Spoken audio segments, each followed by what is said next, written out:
안녕하세요, 호돌이입니다. 삼성전자가 OLED TV를 계속해서 출시할 거예요. 그런데 LG 디스플레이의 패널도 계속해서 함께 써가겠다라고 합니다. 실제로 LG 디스플레이가 만든 일부 패널이 삼성전자에 공급되기 시작했습니다. 아니, 왜 삼성이 LG로부터 패널을 공급받는가? 삼성은 계속해서 OLED TV 사업을 확대하고 싶어 해요. 그런데 문제는 이 패널을 공급해줄 삼성 디스플레이가 아직까지는 많은 물량의 OLED 패널을 찍어낼 수가 없습니다. 그래서 이 TV용 패널에 한해서는 LG 디스플레이의 패널을 일부 조달받겠다라는 것입니다. 그런데요, 이러한 이슈가 이제 알려지다 보니까 또 LG 디스플레이에 대해서 또 그리고 관련된 몇 가지 기업들에 대해서 굉장히 또 제게 질문을 많이 주셨어요. 자, 그런데 LG 디스플레이가 삼성전자에게 패널을 공급하게 되면 LG 디스플레이에게만 호재가 될까요? LG 디스플레이가 과연 가장 큰 수혜 기업일까요? 이에 대해서 살펴보겠습니다. 일단 먼저 LG 디스플레이가 삼성전자에게 패널을 공급하게 되면 LG 디스플레이 입장에선 당연히 호재가 됩니다. 특히 이 TV용 OLED 양산 라인의 가동률을 30%가량 높일 수 있게 된다라고 볼 수 있겠는데요.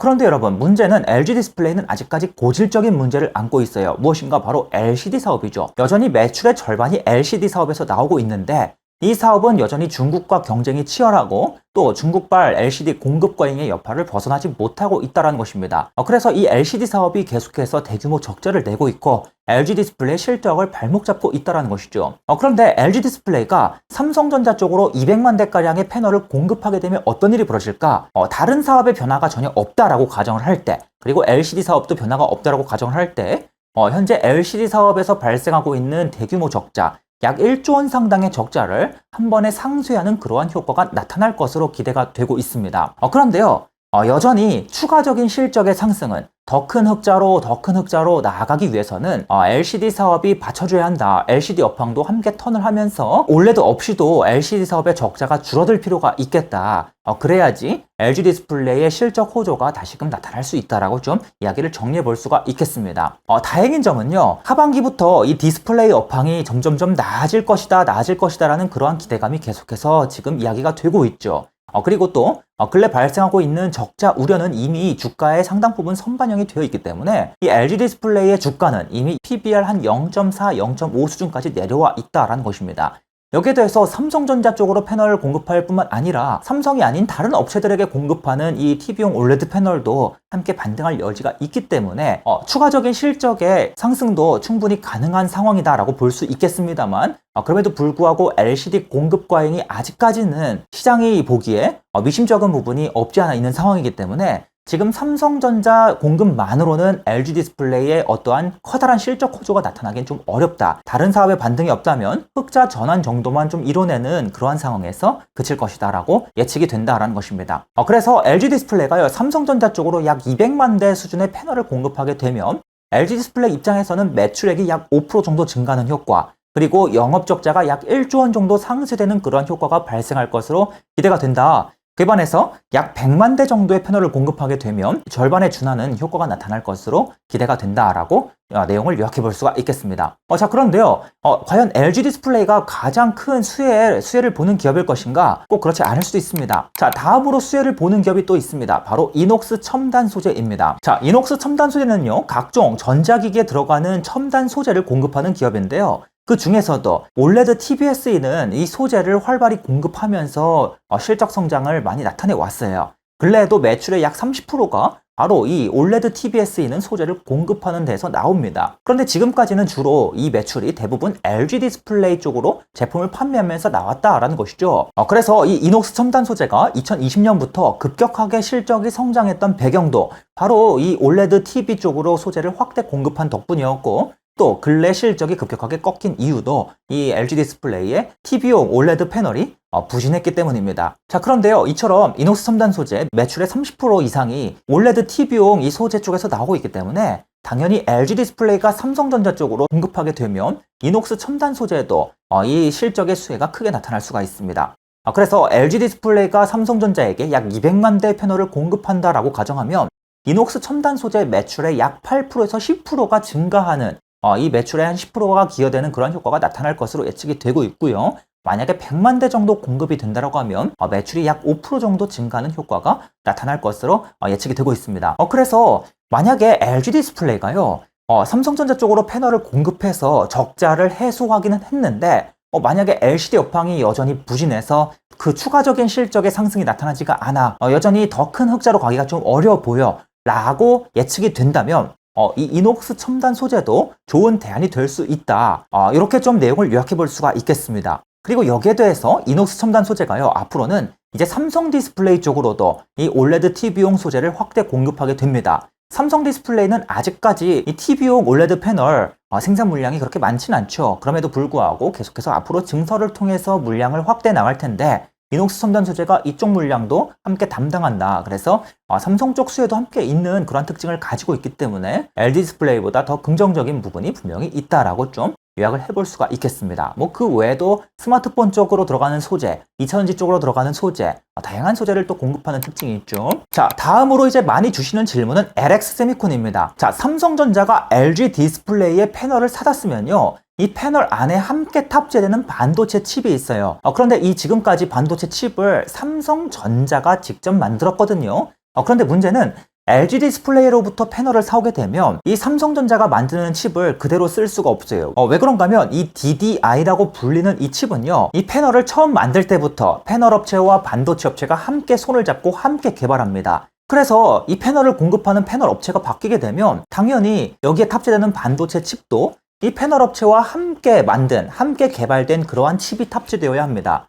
그런데 지금까지 LG 디스플레이 패널에 탑재되는 DDI 칩은 누가 개발해 왔는가? 바로 LX 세미콘입니다. 그래서 삼성전자가 LG의 패널을 사다 쓰게 되면 여기에 사용되는 DDI 칩도 삼성전자 자사의 칩을 쓰는 것이 아니라 자연스럽게 LX 세미콘의 칩을 함께 쓸 수밖에 없게 된다. 그래서 패널에 LX 세미콘의 칩이 딸려 들어오게 된다라는 것입니다. 그런데요, 어떤 이슈가 있냐면 LX 세미콘은 이 올레드 TV에 사용되는 DDI뿐만 아니라 뭐 스마트폰에 사용되는 DDI, LCD에 사용되는 DDI, 여러 가지 DDI를 활발하게 만들어 왔어요. 그런데 문제는 바로 이 올레드 TV에 사용되는 DDI의 비중은 매우 낮은 편입니다. LX 세미콘 전체 매출에서 약 8%에서 10%밖에 안 된다라는 것입니다. 근데 왜 그런가 생각해 보세요. 이 올레드 패널에는 DDI라고 불리는 칩이 딱 달라붙어 있는데 어떤 이슈가 있냐면 TV용 올레드 패널 그리고 스마트폰용 올레드 패널 중에서 당연히 스마트폰 올레드 패널이 훨씬 더 물량이 많습니다. 스마트폰이 기본적으로 전 세계에서 훨씬 더 많이 팔리잖아요. 이 스마트폰에 딸려 들어가는 DDI 판매량이 훨씬 더 많은 겁니다. 그래서 LG 디스플레이가 삼성전자 쪽으로 약 200만 대 정도의 패널을 공급하게 돼도 실제로 LX 세미콘 전체 매출은 그렇게까지 크게 증가하진 않습니다. 전체 매출의 약 2%에서 3% 정도가 증가할 것이다라고 예측이 되고 있습니다. 자, 그래서 LX 세미콘은 사실 LG 디스플레이보다도 수혜의 폭이 더욱더 작다라고 정리를 해볼 수가 있어요. 자, 다음으로는 P&H 테크입니다. 자, P&H 테크는요, 이 LG 디스플레이가 TV용 올레드 패널을 만드는 과정에서 수혜가 될 것이다, 이러한 이야기가 계속해서 많이 나왔어요. 그런데 문제는 실제로 아직까지는 그렇게까지 실적이 두드러지게 나타나지 못했다는 것입니다. 왜 그런가 하면 TV를 만들 때 쓰이는 장수명 블루 호스트라는 소재를 계속해서 LG 쪽으로 더 확대 공급할 것이다, 더 많이 공급할 것이다, 이런 이야기가 나왔지만 실제로 이 소재가 많이 도입되지 못했었어요. 특히 작년부터 이 소재를 더 많이 공급하려고 했었는데 LG 디스플레이의 이 TV용 올레드 패널 사업이 다시금 불황 기조로 들어가다 보니까 이 소재 공급이 원활하게 이루어지지 못했던 거예요. 그래서 아직 이 소재가 전체 매출의 극히 일부밖에 차지하지 못하고 있습니다. 그에 반해서 이 P&H 테크는요, LG 디스플레이 쪽으로 다른 소재를 더 많이 공급해요. 특히 스마트폰 같은 이 모바일 기기용 패널을 만들 때 쓰이는 소재, 그리고 바로 차량용 올레드 패널을 만들 때 필요한 소재, 이러한 소재들을 LG 디스플레이 쪽으로 주력으로 공급해왔고, 이러한 소재들의 매출 비중이 전체 매출의 85%에서 95%를 차지하고 있습니다. 그에 반해서 올레드 TV를 만들 때 쓰이는 소재는 전체 매출의 약 10%밖에 차지하지 않아 왔습니다. 그래서 지금 이 매출 비중만 보면요, LG 디스플레이가 삼성전자 쪽으로 패널을 확대 공급해도 그렇게까지 실적에 크게 기여하지 못하겠다. 전체 매출의 한 2%에서 3% 정도 증가하는 효과 정도 나타날 것이다. 그래서 얼추한 LX 세미콘이랑 수혜 강도가 비슷하네. 그렇게까지 두드러지지가 않네. 라고 이제 요약을 해볼 수가 있다는 것입니다.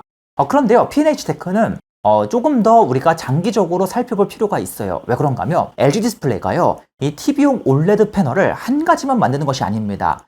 커다란 97인치나 되는 아주 커다란 패널도 만들고 그보다 작은 80인치대, 70인치대 패널도 만들고요. 그리고 또 42인치대 패널까지도 다양한 라인업으로 이 제품을 만들어 왔다는 것이죠. 그런데 P&H테크의 이 장수명 블루호스트 소재는 바로 이 LG 디스플레이의 이처럼 다양한 제품들 중에서도 바로 최고 사양의 패널들 중심으로 사용이 되어 왔다라는 것입니다. 그런데요, 이 P&H테크의 소재가 어떤 이슈가 있냐면 LG 디스플레이가 이처럼 다양한 패널을 만드는 과정에서 앞으로 P&H테크의 소재를 더더더 확대 채용할 것이다. 아직까지는 이 가장 최고 사양의 패널을 만들 때에만 한정적으로 P&H테크의 소재가 쓰였는데 앞으로는 보다 낮은 가격대의 제품들을 찍어낼 때에도 이 P&H테크의 소재를 더더더 확대 채용할 것이다. 이러한 이야기가 계속해서 나왔다라는 것입니다. 그래서요, 이 P&H테크는요, 꼭 삼성전자 이슈뿐만 아니라 삼성전자 쪽으로 LG의 패널이 공급되어 요 이슈뿐만 아니라 기본적으로 LG가 더더더 이 소재를 확대 채용하고 싶어 한다 라는 이 이슈가 더 중요한 상황이다 라고 좀 요약을 해볼 수가 있겠고요. 그리고 또 한 가지는요, 삼성전자가 LG 디스플레이로부터 패널을 사가지 않습니까? 그런데 이때 사가는 패널이 다행스럽게도 고사양 제품 중심입니다. 그래서 자연스럽게 LG 디스플레이가 P&H테크의 소재를 점점점 확대하게 된다면 이 삼성 쪽으로도 이 P&H테크의 소재가 적용될 여지가 있다라고 우리가 좀 더 장기적인 그러한 방향성을 고민해 볼 수 있겠다라는 것입니다. 이러한 수혜까지 모두 고려하면 이 매출이 증가하는 효과가 2% 3%보다는 더 높게 나타날 것이다라고 지금 예측이 되고 있고요. 그래서 LX세미콘보다는 P&H테크가 더욱더 수혜가 될 수 있겠다라고 내용을 정리해 볼 수 있겠습니다. 자, 그럼 여러분 또 디스플레이 산업과 관련해서 궁금한 점이나 질문사항이 있으시면 언제든지 의견을 남겨주시면 또 글과 영상으로 찾아뵙도록 하겠습니다. 오늘도 시청해주셔서 감사합니다. 이상으로 호돌이였습니다.